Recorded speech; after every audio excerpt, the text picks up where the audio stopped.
श्रद्धा murder case.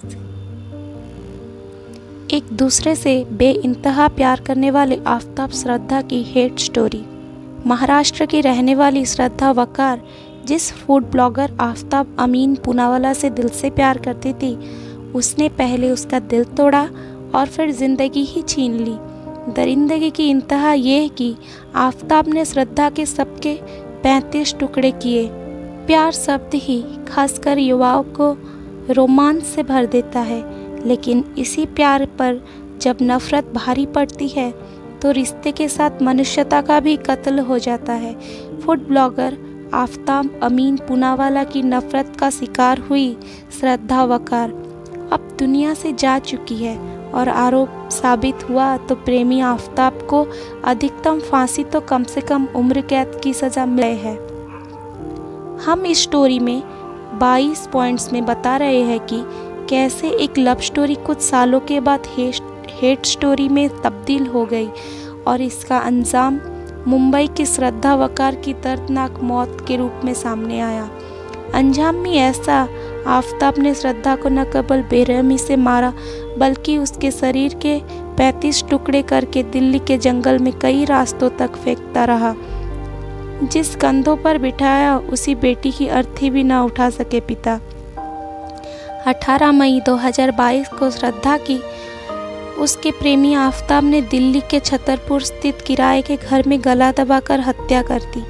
इसके बाद सब के 35 टुकड़े करके रेफ्रिजरेटर में रख दिया और एक एक करके एक पखवाड़े के दौरान महरौली के जंगल में फेंक दिया। वहीं पिता विकास वकार ने कभी सोचा भी न था कि जिस बेटी श्रद्धा को उन्होंने अपने कंधों पर बिठाया, बाहों में झुलाया और अपनी गोदी में उठाया, उसका अंत इतना खौफनाक होगा।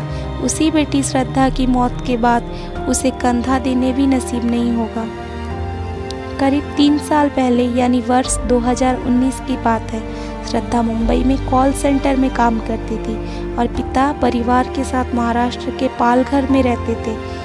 मुंबई में बतौर कॉल सेंटर में काम करने के दौरान उसकी मुलाकात फूड ब्लॉगर आफताब अमीन पूनावाला से हुई।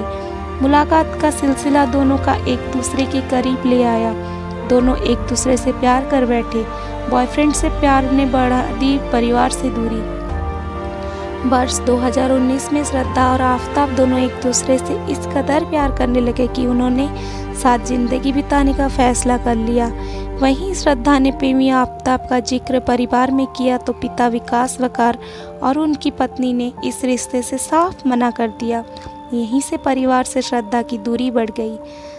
बल्कि इस कदर कि पिता पुत्री एक दूसरे से फ़ोन पर भी बात करने से कतराने लगे।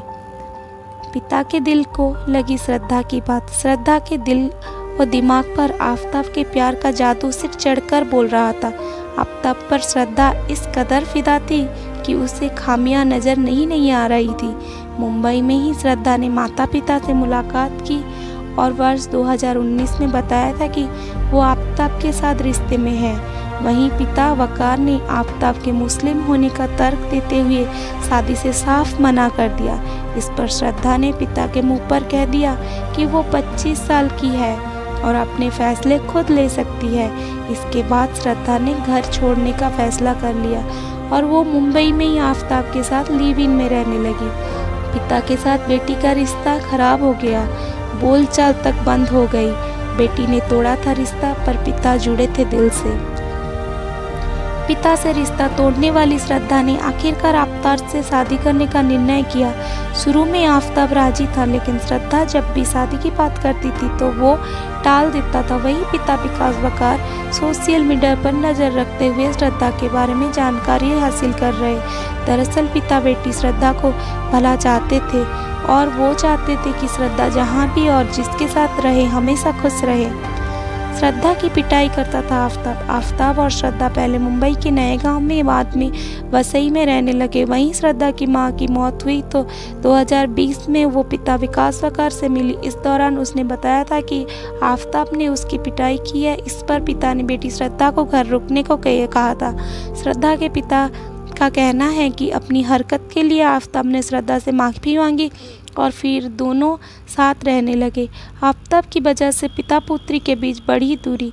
मिली जानकारी के मुताबिक आफताब स्वभाव से ही गुस्सैल और पिता पुत्री के बीच की दूरी भी आफताब की वजह से बढ़ी। इस बीच श्रद्धा और आफताब मई 2022 में मुंबई से दिल्ली शिफ्ट हो गए और फिर पिता ने भी बेटी से बातचीत बंद कर दी। जानकारी मिली है कि दोनों ही परिवार श्रद्धा और आफताब की शादी के लिए राजी नहीं थे। ऐसे में कभी कभार आफताब इसके लिए श्रद्धा के परिवार के लोगों को भी दोषी देता था। क्लासमेट लक्ष्मण देता था श्रद्धा के बारे में जानकारी। श्रद्धा ने आफताब के साथ दिल्ली शिफ्ट होने के बाद अपने क्लासमेट लक्ष्मण को बताई थी।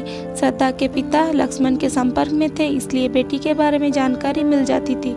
इसके अलावा श्रद्धा सोशल मीडिया पर भी सक्रिय रहती थी, जिससे उसके बारे में जानकारी मिलती रहती थी। पिता लगातार बेटी श्रद्धा के बारे में जानकारी अथवा अपडेट सोशल मीडिया से ही लेते थे। 18 मई को श्रद्धा का कत्ल। पिता विकास वकार और श्रद्धा के बीच हर तरह से दूरी बढ़ गई थी। दोनों के बीच फोन पर भी बातचीत बंद हो गई थी। इस बीच 18 मई 22 को दिल्ली के मोरौली इलाके में छतरपुर में आफताब ने श्रद्धा को घर में कत्ल कर दिया। हैरत की बात यह है कि कत्ल करने के बाद चालाकी दिखाते हुए आफताब ने सोशल मीडिया पर ऐसा दिखाया कि वो श्रद्धा के साथ है और बेहद खुश है। ऐसे में शक होने की कोई गुंजाइश ही नहीं थी। सितंबर में बंद हो गया फोन उठाना। उधर बेटी श्रद्धा की हत्या से अनजान पिता विकास वकार सोशल मीडिया पर नजर बनाए हुए थे, जहां पर खुद आफताब इस तरह जाहिर करता था कि श्रद्धा उसके साथ। इस बीच सितंबर में अचानक ही श्रद्धा ने फोन उठाना बंद कर दिया। इससे परेशान पिता वकार ने बार बार फोन करने की कोशिश की, लेकिन संपर्क नहीं हो पाया। परेशान पिता करते रहे संपर्क की कोशिश। सितंबर महीने में श्रद्धा की एक सहेली ने पिता विकास वकार को बताया कि पिछले 2.5 महीने से श्रद्धा से उसका कोई संपर्क नहीं। सहेली ने ही पिता को जानकारी दी कि श्रद्धा का मोबाइल फ़ोन नंबर भी काफ़ी समय से बंद है। इस पर उसके परिवार ने उसके सोशल मीडिया अकाउंट्स में भी चेक किया और इस दौरान कोई भी जानकारी नहीं मिल सकी। दरअसल सोशल मीडिया अकाउंट भी अपडेट होना बंद हो गया था। नवंबर दिल्ली के मोरौली थाने में दी शिकायत। परेशान पिता विकास वकार ने बेटी श्रद्धा को लेकर मुंबई पुलिस से संपर्क किया और गुमशुदगी की शिकायत दर्ज कर